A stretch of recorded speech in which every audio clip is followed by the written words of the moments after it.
只小鸟往哪里跑？嘿嘿，这一回终于是跑不掉了吧？此时此刻，小黄鸟是叫天天不灵，叫地地不应，被逼到了一个角落里面，正好被小粉给撞见了。可是莫名其妙的是，这小粉瞬间失去了颜色，正好撞见了小红的计划当中。怪博士小红的目的其实就是提取彩虹朋友们的颜色。大黄鸟赶紧把这个消息告诉了小蓝，可是这大黄鸟根本就不知道会说话，小蓝也听不懂。于是乎，小红又悄悄地来到他的身后，把他的蓝颜色给提取走了。大黄鸟很是着急，因为自己不知道怎么开口讲这件事情，原本自己就不知道说话。正好在半路上撞见了小绿，他拿出了一张照片，其实他是想告诉小绿，这个怪博士小红想要把你们的颜色通通都给提取走。就在小绿哈哈大笑的时候，怪博士小红又悄悄地靠近了他，提取了绿颜色。这下好了，小粉、小蓝、小绿的颜色通通都被他拿走了。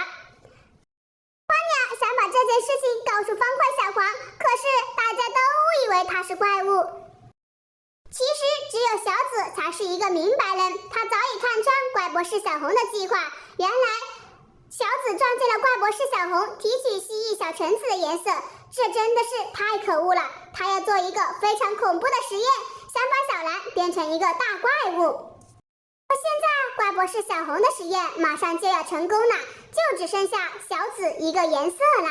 可是没想到的是，这突如其来的一场意外让小红瞬间提取到了小紫的颜色。大黄鸟很是慌张，这下该怎么办呢？于是方块小黄决定两人一起合作，去打败这个怪博士小红，破坏他的计划。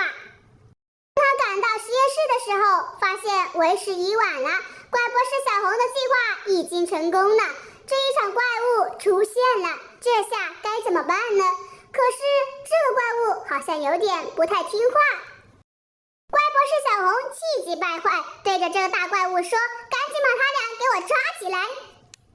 他和这个怪物谁的话都不听，何况这怪博士小红呢？就在这危急时刻，于是乎拿出了这个秘密武器。